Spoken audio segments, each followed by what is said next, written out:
A'udzubillahi minasyaitonirrajim. Bismillahirrahmanirrahim. Alhamdulillah. Wassalatu wassalamu ala nabiyyin la nabiyya ba'dah. Wa ala alihi wa sahbihi wa man tabi'ahu wa walah. Subhanaka la ilma lana illa ma 'allamtana innaka antal alimul hakim. Rabbi yassir wa ta'sir karim. Wala haula wala quwwata illa billahil azim.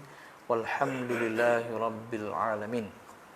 Bismillahirrahmanirrahim. Qala musannif rahimahullahu taala wa nafa'ana wa iyyakum bi ulumihi fid dharain amin ya rabbal alamin. Bismillahirrahmanirrahim. Ke surat 99.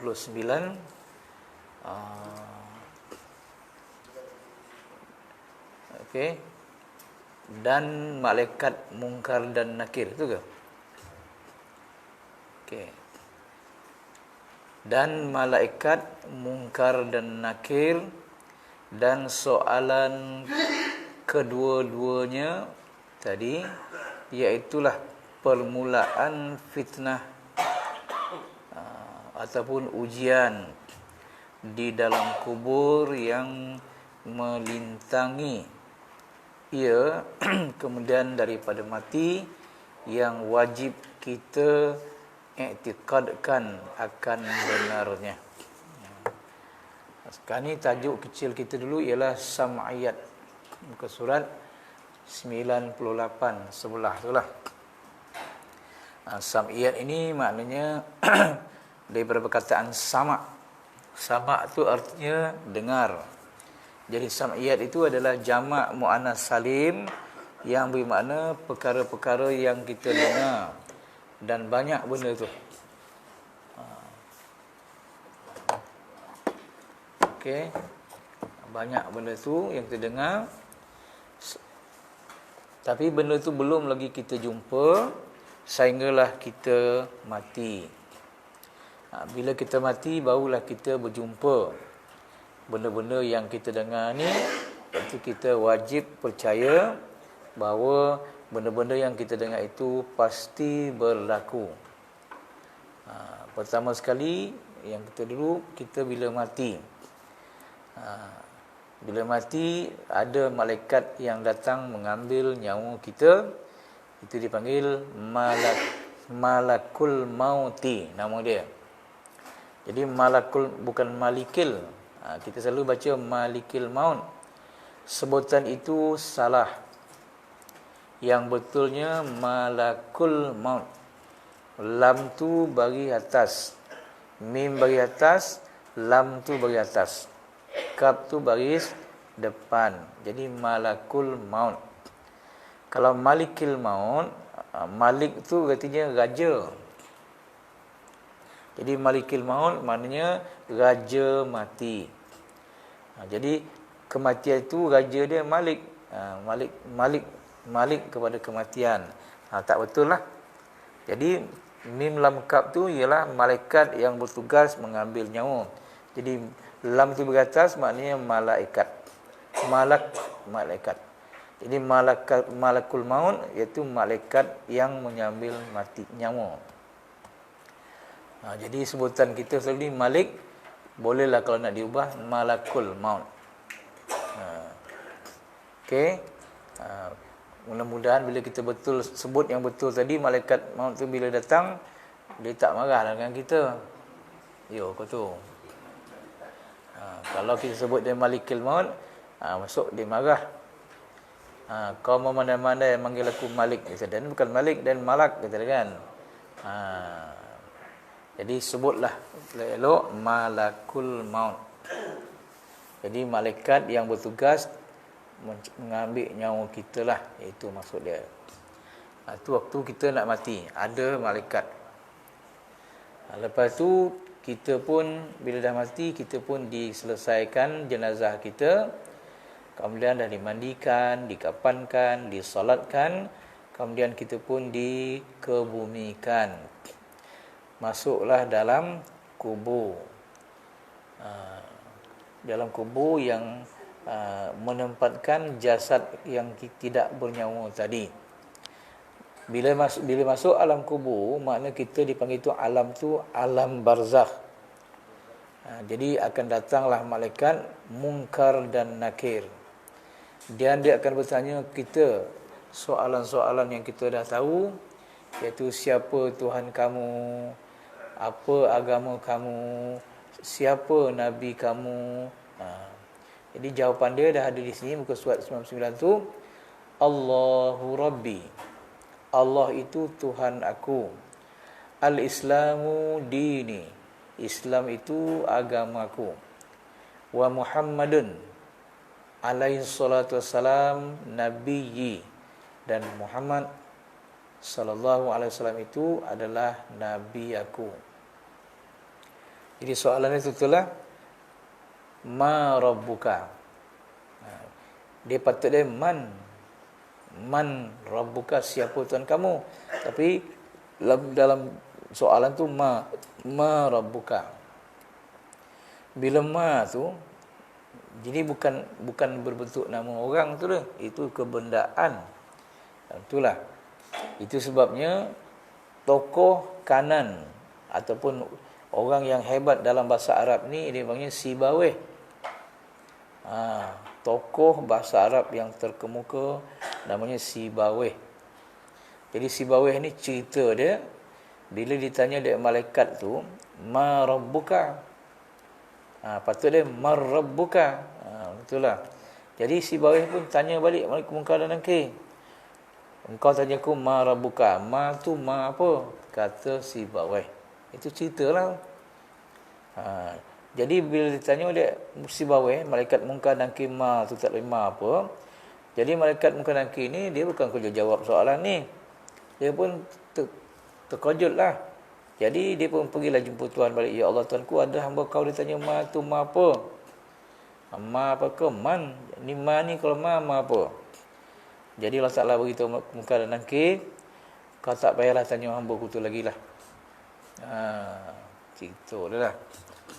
Jadi Sibawih pun tak adalah kena tanya lagi dah. Itu mana kelebihan orang yang alim di dalam bahasa Arab. Jadi Sibawih pun memanglah hebat. Itu gambaran dia lah. Jadi ada malaikat Munkar dan Nakir. Jadi malaikat Munkar dan Nakir, dan soalan kedua-duanya itu iaitulah permulaan fitnah ataupun ujian di dalam kubur yang melintangi ia kemudian daripada mati, yang wajib kita iktikadkan akan benarnya. Kita dah dengarlah cerita Munkar dan Nakir. Jadi perkara itu belum berlaku pada kita. Jadi pada orang dah mati, tentulah dah jumpa. Jadi kita mestilah yakin betul-betul perkara itu memang terjadi. Itulah sam'iyat yang pertama. Tentulah semua orang akan jumpa. Tinggal lagi kedatangan Munkar dan Nakir itu berbeza-bezalah antara satu dengan lain. Kalau kita ni orang baik, Munkar dan Nakir datang dalam keadaan baik. Begitu juga kalau orang tu orang yang tidak baik, orang jahat, dia akan datang dalam keadaan yang jahat atau rupa dia yang asal umpamanya memanglah menakutkan yang amat sangat kalau kita orang tidak baik. Sebab itulah kita sekarang ni berusahalah untuk menjadi orang baik. Bukan Munkar dan Nakir saja. Malakul maut yang datang nak ambil nyawa kita tu pun dia datang mengikut kita punya juga. Kalau kita orang baik, orang beriman, orang tak ada sifat mazmumah, dia akan datang elok-elok. Datang jumpa, Assalamualaikum, kata dia. Kita akan jawab salam dia. Waalaikumsalam. Jadi dia akan datang akan ambillah nyawa kita dengan cara yang sopan lah agaknya tu. Datangnya pun sopan. Tapi kalau kita jumlah yang iman entah mana sifat mazmumah lampu lampang dalam hati sanun, dia akan datang dalam keadaan rupanya yang asal, menakutkan. Itu pun satu penyiksaan juga. Melihat rupa malakul maut yang buruk, yang hebat tu tadi, menakutkan kita. Itu pun fitnah juga tu. Mungkar dan nakir pun datang dalam keadaan yang bengis, itu pun menakutkan. Belum soalan lagi. Ada dalam kitab-kitab lain, kalau kita ni orang tak baik, sebelum dia sampai mungkar dan nakir dekat kita, bunyi dia tu dah macam guruh, macam apa, dah datang macam itulah. Jadi memang amat menakutkan. Tapi kalau kita orang baik, dia datang dalam keadaan baik. Macam itulah. Jadi kita mintalah atau berusahalah untuk menjadi orang baik. Jadi apa kata orang baik? Orang yang tidak ada sifat mazmumah dalam hati dia. Tak ada riak, tak ada takabur, tak ada ujub, tak ada hubbu dunia.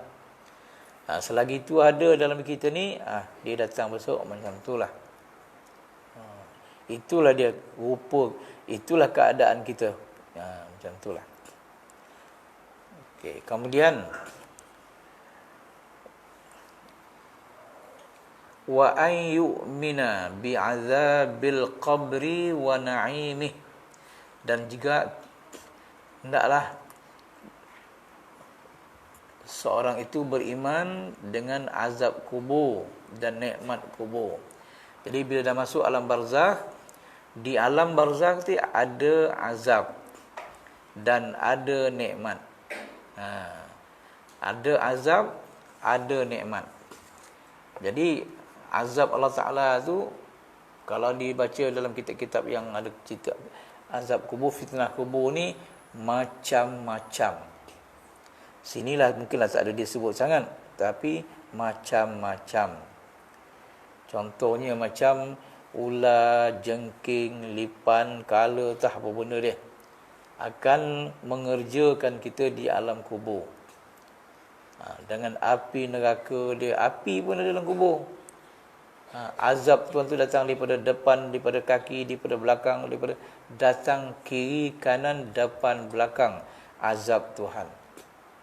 Jadi maknanya kalau kita tidak ada persediaan lagi ni untuk berdepan dengan semua fitnah ini, kita kenalah. Jadi yang menyelamatkan kita dalam kubur tu Allah Ta'ala. Tapi musabab dia, contoh datang azab daripada depan, yang menyelamatkan kita sedekah kita. Contohlah. Jadi orang yang banyak bersedekah, dia akan menahan azab daripada depan. Jangan kerjakan orang ini. Aku adalah kebaikan dibuat dalam dunia. Contoh. Azab datang daripada kaki. Kita pula sembahyang sunat tahajud tiap-tiap malam. Tolong tu. Jadi sembahyang sunat tahajud kita akan melindungi kita daripada azab yang datang daripada kubur. Itu dalam hadis macam tu. Azab datang daripada kepala pula, daripada belakang, daripada kiri, daripada kanan. Jadi semua amal-amal kita yang kita buat hari ni akan membantu kita. Puasa kita, solat kita, yang dibuat dengan baik, dengan betul, dengan berkualiti tadi, akan membantu kita di alam barzakh. Lepas tu kalau kita tak sembahyang pula, masuk subuh macam ni, kita tak solat, jadi artinya adalah nisbah di alam kubur tu besok. Masuk je waktu subuh, artinya daripada masuk waktu subuh tu sampai habis waktu subuh, kita akan diazab kerana kita tidak solat. Kalau subuh tu azab tu tak dapat cerita lah. Kalau masa yang panjang ni sembahyang isyak. Malam tadi sembahyang isyak, start daripada pukul 8 lebih sampai pukul 5 lebih ke pukul 6 lebih. Bayangkanlah berapa lama tu waktu isyak tu. Kita tak sembahyang isyak, akan diazab daripada awal waktu sampai akhir waktu isyak. Begitulah sampailah terjadinya kiamat. Na'udzubillah. Itu azab. Nikmat pula, nikmat ni maknanya macam yang kita doakan waktu kita sembahyang jenazah. Allahumma ja'al qabrahu rawdatan min riyadil jannah. Ya Allah Tuhanku, Allahumma ja'al, jadikanlah qabrahu, kuburnya, rawdatan, sebuah taman, min riyadil jannah, daripada taman-taman syurga. Tentulah penuh dengan keindahan, keseronokan. Macam itulah. Sampai kalau kita pula mati syahid perang sabilillah, kita pula hidup di dalam burung pula terbang ke sana kemari. Itulah di alam barzakh. Jadi di alam barzakh ni sangat hebatlah. Bukan macam alam dunia kita ni, tentu dah lain. Jadi orang yang baik, orang yang elok, orang yang di dunia sangat baik, sifat mazmumah tak ada tadi, dia akan bebas di alam barzakh. Kalau orang tu orang asi, buat maksiat, itu buat ini buat, ibadat pun tak berkualiti, dia akan dipenjara di dalam alam barzakh. Nama penjara dia tempatnya ialah Bi'ru Barahud, nama dia. Dalam hadis itu, Bi'ru Barahud ialah tempat dipenjara orang-orang yang bersalah tadi. Nongoklah situ sampai kiamat dengan azab seksa dia. Di Bi'ru Barahud tu nama dia. Tapi kalau kita orang baik, tidak dipenjara, kita lepas bebas. Boleh pergi ke mana-mana kita nak. Betul ke? Betul. Pasal kisah-kisah orang yang dah mati ni, dia datang balik kan, dia bercerita dengan orang hidup ni, memang berlaku macam tu pun. Contohlah nak katakan dalam kitab Minhajul Abidin, dalam tu ada cerita tentang seorang pemuda yang mati syahid dalam perang, mati syahid dalam sebuah peperangan. Okey. Dia ni orang baguslah kan. Jadi satu masa bila dia dah mati, biasanya orang-orang yang baik-baik ni, dia akan balik dalam mimpi lah, umpamanya bertemu dengan ibu bapa dia sebagainya lah. Tapi yang si pemuda ni tak balik berjumpa dengan ayah dan mak dia. Jadi ayah dan mak dia rindu sangat, manalah dia, anak aku tak datang-datang, apa hal dia. Sehingga satu masa barulah anak laki dia yang masih syahid tadi datang. Jadi dalam perjumpaan tu tadi, ayah dia tanyalah dekat anak tadi, kenapa kalau lama kalau tak datang jang jumpa ayah. Jadi anak dia jawab macam mana? Ni di alam barzakh lah anak tadi ni. Sibuk ya, kata dia. Jadi tentu dia ada kerja. Sekarang ni aku balik ni betul-betul kerana pergi ada kematian. Siapa mati? Umar Abdul Aziz, seorang khalifah Bani Umayyah yang hebat, wali Allah besar. Jadi bila khalifah Bani Umar bin Abdul Aziz meninggal, mati, dia disemayangkan. Jadi yang menyemayangkan mayit jenazah Umar tadi bukan hanya orang hidup, yang dah mati pun wali-wali, nabi-nabi, rasul turun pergi menyemayangkan Umar Abdul Aziz. Jadi zahirnya kita nampak kita sembahyang, kerana orang baik-baik ni, orang yang dah mati pun keluar balik pasal dia lepas bebas mendoakan. Itulah Umar Abdul Aziz. Punyalah hebat. Artinya orang yang hidup pun mendoakan, orang yang mati pun mendoakan juga. Begitulah alam barzakh ni.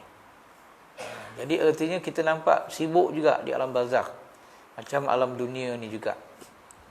Bayangkanlah. Jadi kalau kita orang baik, macam itulah jadinya. Jadi kita sekarang ni mestilah cari jalan untuk kita, supaya hati kita ni bersih daripada sifat-sifat yang dicela Allah Ta'ala. Kita menjadi seorang insan Islam Muslim yang berkualiti, yang dipanggil muttaqin, orang-orang yang bertakwa. Itulah kita nak cari. Mari kita berzikir banyak-banyak. Berzikir pula jangan berzikir memandai-mandai, berzikir bertarikat. Baru dia jadi, insya-Allah. Yang menentukan dia Allah Ta'ala lah. Itu maksud dia. Itu yang kita nak. Belajar ni belajar jugalah. Ini keyakinan kita. Tapi kalau kita entah ya atau tidak ni, kita jangan. Itu dah jadi satu kesalahan pula.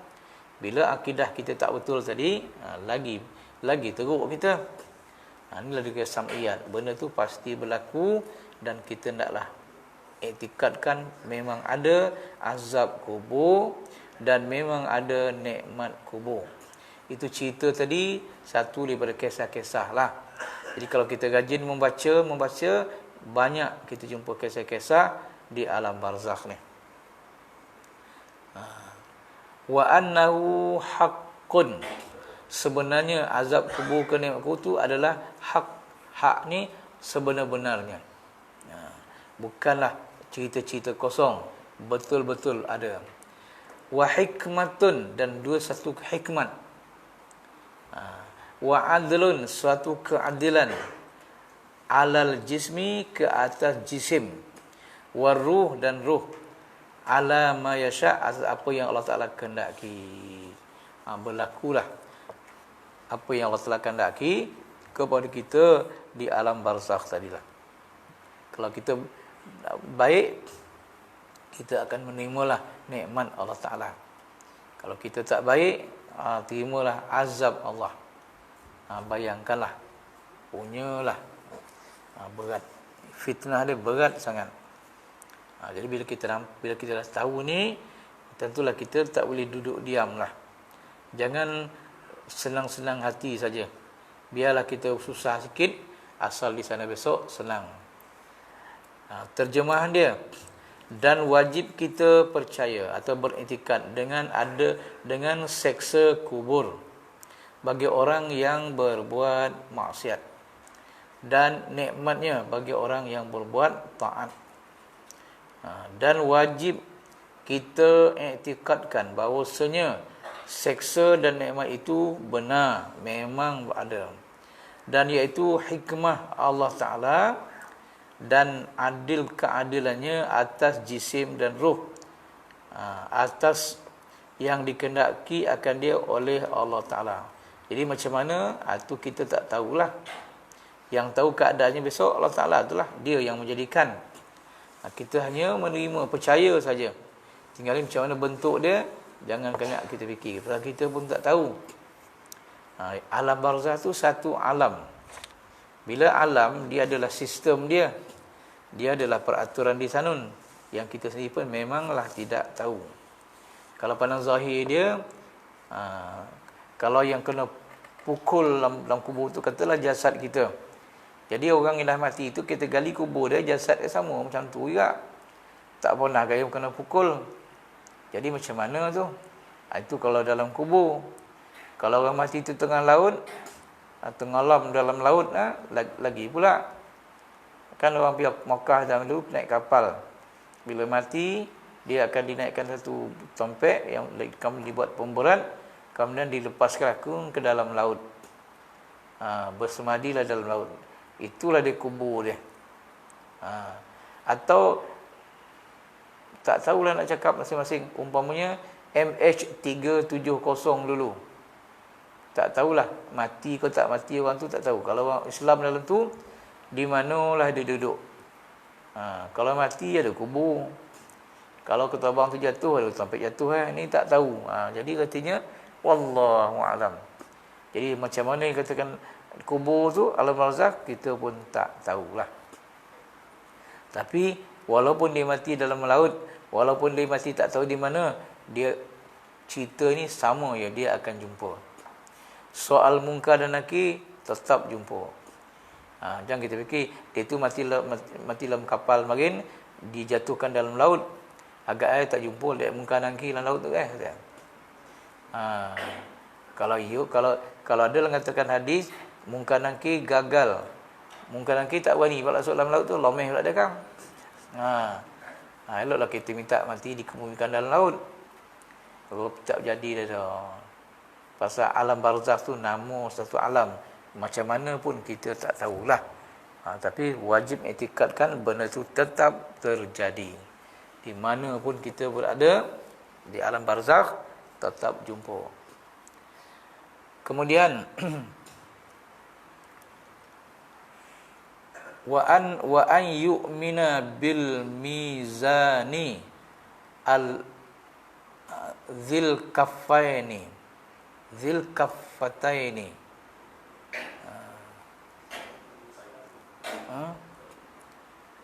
wal lisani. Jadi wa an yu'mina, dan bahawa seorang tu naklah beriktikad, yakin, bil mizan, dengan alat penimbang, zil kafain, yang mempunyai dua telinga, wal lisan, dan ada lidah. Jadi besok, akhirat besok, kita akan ditimbang amalan kita. Jadi mizan tu bentuknya sama lah macam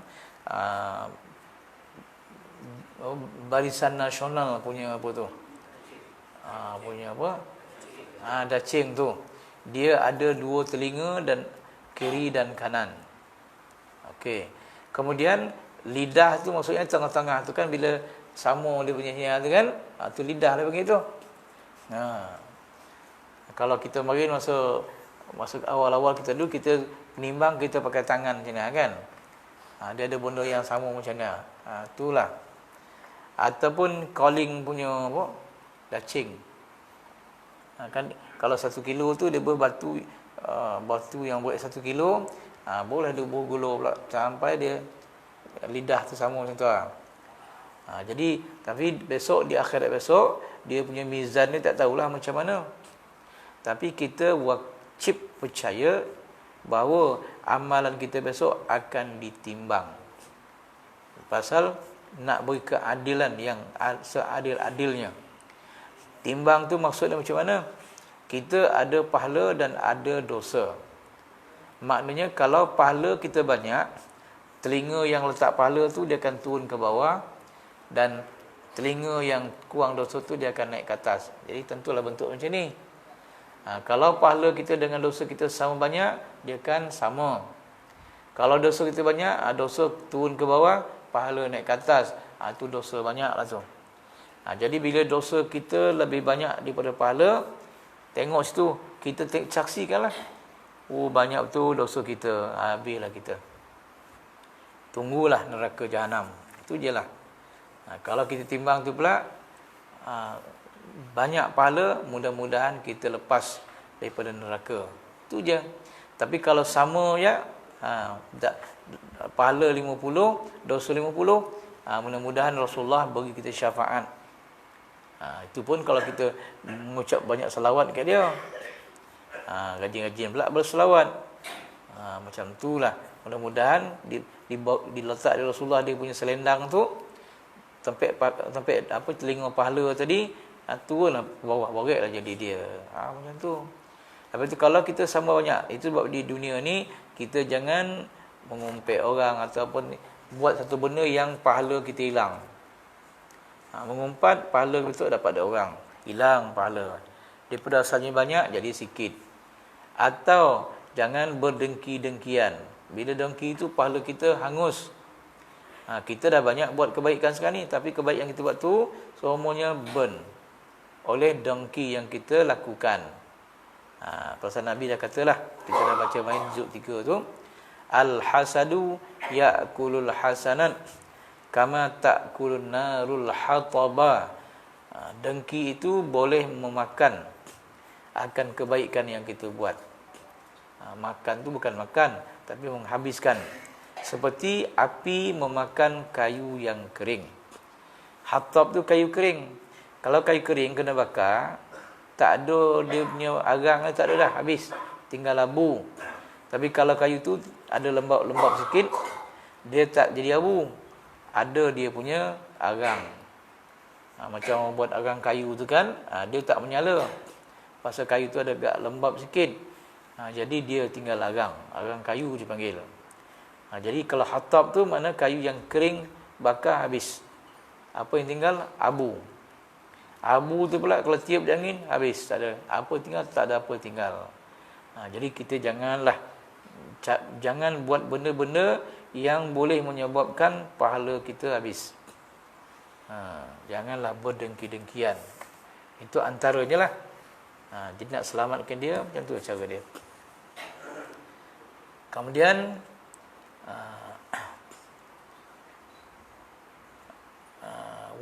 Kemudian wasifatuhu fil azmi. annahu mislu tabaqatis samawati wal ardi. Tuzanu fihi al-a'malu bi qudratillahi ta'ala. Wasanju.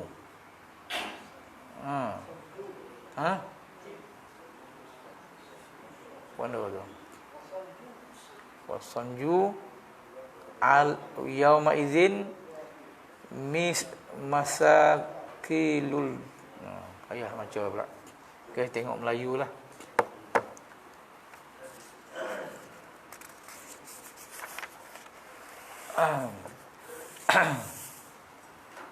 Okey, maknanya dan wajib kita percaya dengan mizan, yakni neraca pada hari kiamat besok, iaitu mempunyai 2 daun.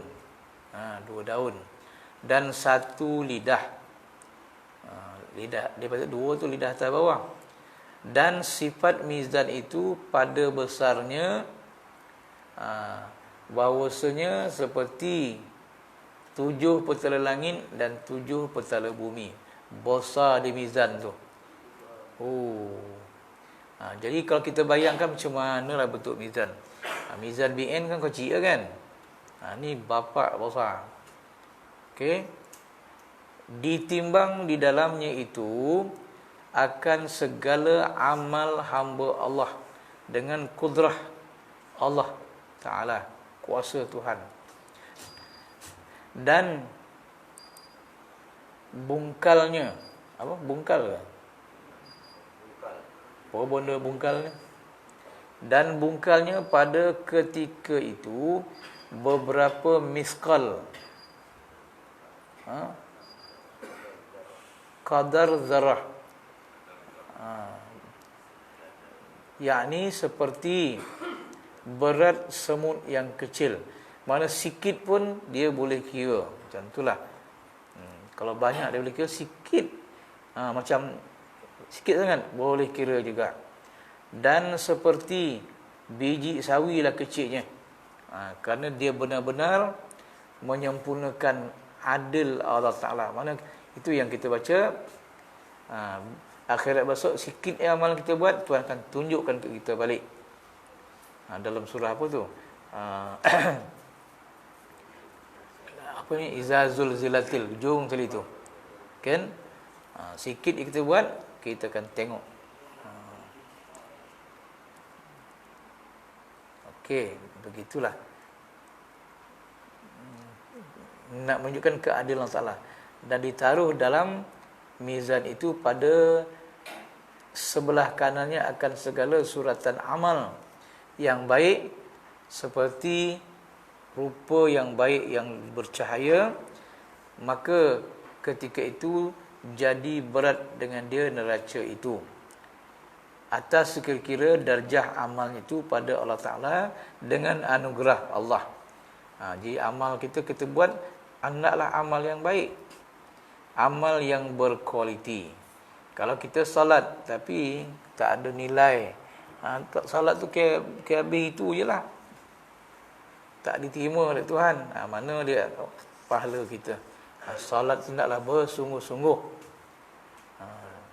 Dan ditaruh akan segala suratan amal yang jahat, seperti rupa yang sangat keji di dalam sebelah daunnya yang zulmah, gelap, yakni yang kelam. Maka ketika itu jadi ringan neraca itu dengan dia, dengan adil Allah Ta'ala. Itulah keadaannya.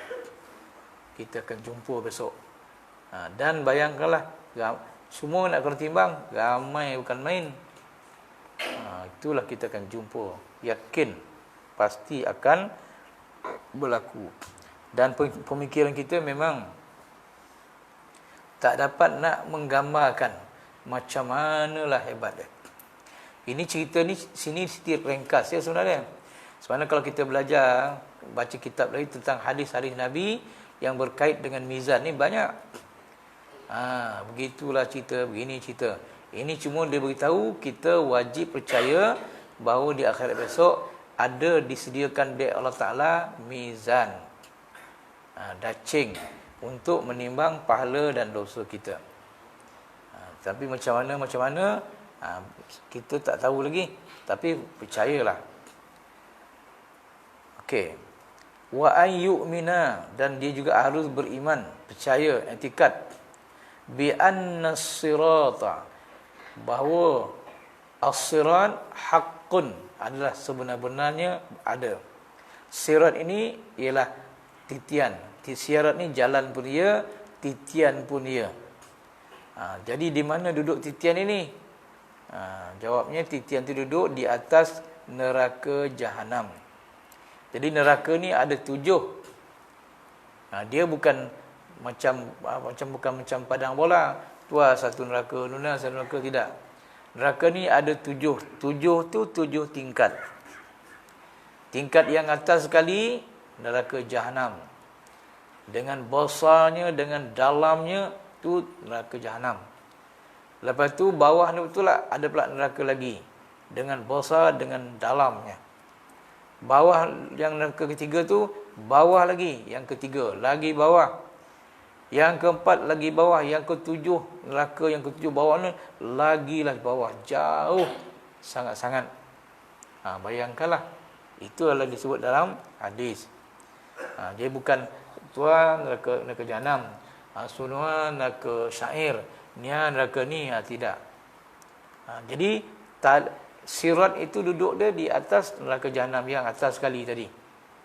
Dan tiap-tiap kita ni kena lalui titian tadi. Titian tu bukan lebar, salai ya titian dia. Titian itu sebatang je, macam itulah titian. Berapa besar tu? Panjang pula. Bayangkanlah nak lalu macam tu. Adat mengatakan memang tak boleh pergilah. Kok lebar papan pun kan, kalau berjalan bawah na tinggi sayup, bayang je kita. Jangankan baik titian serta musakim. Kalau tuan-tuan pergi ke Lumpur tu, apa tu, bangun 2 tingkat tu, KLCC ya? KLCC tu antara 2 bangun tu kan ada jembatan. Kan? Banyak orang tak berani lalu jembatan tu. Bayangkanlah, sajuk lutut. Jauh juga tu, lebih kurang. Jadi macam tu lah. Itu baru bawah, tak ada api pun. Nampak pandang jauh, luas. Bayangkanlah. Itulah dia, lebar pula, boleh berlari. Kita ni. Ni titian surat ni sebenarnya ada, tapi halus sangat. Halus, lebih halus daripada rambut di bawah 7. Menunjukkan halus sangat. Boleh menyebabkan luka. Wahwa jisrun. Dia jisir tu ialah titian. Mamdudun, yang panjang. Ala matni jahanam, atas neraka jahanam. Itu dia. Lebih tajam. Okey, kita tengok Melayu bawah tu. Artinya, dan wajib kita percaya dengan bahawasanya adalah titian. Titian as-sirat al-mustaqim itu benar-benar ada. Yakinlah. Dan iaitu titian yang lanjut atas belakang neraka jahanam. Lanjut itu panjang, mamdud. Pada hal ia lebih tajam daripada mata pedang. Halus sangat. Bila tajam tu mana macam tak boleh nampak lah punya halus. Dan lebih halus ia daripada rambut. Di bawah 7. Tergelincir dari atasnya segala kaki orang kafir dan segala kaki orang yang munafik dengan hukum adil Allah Ta'ala. Orang kafir, orang munafik. Kita ni mungkinlah tidak kafir, mungkin. Tapi munafik tu memang senang saja terjadi kepada kita. Ingat tu. Bukan cakap bohong ni tuan-tuan. Munafik ni, kalau dulu kan saya dah cerita pasal syahadah tu. Kita dah berjanji dengan Tuhan untuk taat hanya kepada Allah Ta'ala, buat apa yang disuruh, tinggalkan apa yang ditagah. Takdirkan kita tidak buat apa yang Tuhan suruh, dan kita buat apa yang Tuhan tegah, makna kita dah mungkir janji. Pasal kita dah berjanji dah, asyhadu alla ilaha illallah, aku berjanji, aku mengaku, aku nak saksi bahawa tiada Tuhan yang saya taat melainkan Allah. Lama-lama kita mungkir janji. Kita munafik tu. Kalau kita tak sembahyang, kita tak puasa, kita tak keluar zakat, kita tak mengerjakan haji, tak umrah, atau buat benda yang Tuhan larang, kita berjudi, kita mencuri, kita boleh ekor, atau berbagai-bagai lah yang menjadi kesalahan Tuhan larang tadi, makna kita telah mungkir janji dengan Allah. Mungkir janji itu pula, yang disuruh tadi ada dua, yang zahir dan yang batin. Yang zahir salat, yang batin ni kita suruh ikhlas, jangan riak. Ada pula tak ada ikhlas, ada riak pula dalam salat. Ada ngangan, ada sahun, atau benda yang dilarang. Mencuri je lah kita tidak. Dalam hati ni ada yang riak, hubub dunia, cinta pada dunia. Kita dah salah dah, munafik lagi, na'udzubillah. Nongok dekat TV, tengok drama, tiap-tiap malam tak sudah-sudah. Jadi di situ dah penyakit kita tu, hubub dunia, salah. Jadi bila dah salah ni, bayangkanlah apa jadi pada kita. Munafik. Cinta kepada dunia, kita tengok pula balik. Sedangkan dia, Tuhan dah larang. Jangan cinta kepada dunia. Apa dunia tu? Benda yang kita buat tapi tidak menolong kita di akhirat besok. Dunia lah tu. Berhematlah dan tengok cerita drama TV. Tak makan copet sikit ya, kan nak tengok drama. Pukul apa? Pukul 10. Cerita ni minggu terakhir ni. Kalau tak tengok dia punya apa nama tu? Ending dia macam mana? Jadi bayangkanlah berapa banyak kita hubung dunia dah. Ini semua di dunia ni nampak sadap lah. Nanti akhirat besok kita tu tak daya tu. Tapi di dunia ni kita dah munafik. Tu yang tak ada sekali. Kita janji taat pada Tuhan, tak nak buat apa dunia lah. Tapi kita buat ya. Kita dah berjanji, kita tak tunaikan janji kita jadi munafik. Na'udzubillah. Itu contoh mudah ya tu. Banyak benda-benda lagi lah. Jadi pastikan kita janganlah munafik. Jadi kalau kafir munafik, bila lalu dekat titian serta masakin besok, dia pasti tergelincir. Bila pasti tergelincir, pasti jatuh dalam neraka Jahanam. Kalau neraka Jahanam tu, kita orang ni saya dengar di luar, neraka Jahanam tak apa Ustaz, kata dia. Apa? Neraka tu dah tak elok lagi, kata dia. Neraka dah tak elok lagi, katanya. Jahanam Melayu lain. Kalau Jahanam Melayu, Jahanam juga. Apa bersikar tu letak situ, bersikar tu dia Jahanam. Jahanam Melayu lain. Ini Jahanam Arab. Nama tompek api. Mana pula Jahanam cantik. Dia tergelincirlah dalam api tu. Bayangkanlah kalau kita orang munafik, kafir tu mungkinlah jauh sekali lah. Alhamdulillah. Habislah kita. Sebab hari ni kan yang kita dah tahu ni, fikirlah bono kita nak tengok tu kan, kita fikir bono ni salah ke tak salah. Fikir salah zahir ke salah batin. Fikir dan fikir. Ibarat kalau kita berjalan tak pakai kasut dalam kawasan Duri Semalu. Kita berjalan tak pakai kasut dalam kawasan Duri Semalu. Jangan pakai letak je kaki tu. Kita letak kaki tu kasut. Ada tak Duri Semalu? Tak ada. Baru kita letakkan kaki tu. Langkah pula kaki kiri. Ada tak Duri Semalu? Ada. Jangan pijak. Alih kaki sampai tak ada Duri Semalu. Macam itulah. Jadi tiap-tiap langkah hidup kita ni berhati-hatilah. Jangan sampai kita kecundang. Hari ni kalau kita pun buat pun tak ada apa-apa lagi rasa. Esok lepas mati esok. Dan di akhirat, titian siratal mustaqim. Kan haru biru kita jawab. Tolonglah tu. Wih, dah pukul 8 lah. Okey. Ana topik berhenti kita.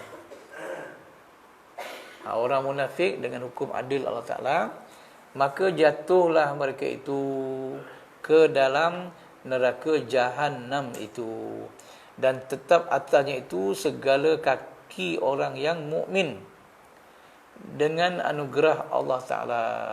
Maka dihalau akan segala mereka itu ke dalam syurga, iaitu negeri yang kekal. Orang beriman betul-betul lah beriman, dihalau dari malaikat. Cepat sikit masuk. Tu dah. Tapi cerita tu dalam hadis macam-macam lah. Walaupun titian sesuatu itu halus, jauh, sebagainya, tapi bagi orang yang okey, orang yang okey, dia macam kilat lalu cerita lah. Dalam hadis lah, macam kilat tu sampai tak perasan lah. Kita semua kalau kita dah masuk sama-sama baik, ni dah tuan-tuan jadi orang baik lah. Sampai borang sanun, kita tanya, Ustaz, kau kata lalu titian serta sakit belum Ustaz? Entah, tak perasan Ustaz. Amboi, sadap Iyo, macam tu lah cerita. So, dah lalu ke titian serta sakit? Entah, tak perasan lah dah. Malaikat ngalau kita ni, cepat. Ke mana? Syurga nak? Tu pula tu. Seronoknya lah kan. Tapi sekarang lah kena betulkan. Okey. Sampai situ muka surat surat apa tu? 101 ya. 101. Kemudian berikut besok wa ayyumina bil haudi al maurud, haudha nabiyina sallallahu alaihi wasallam. Itu kita sambung pula minggu depan. Okay.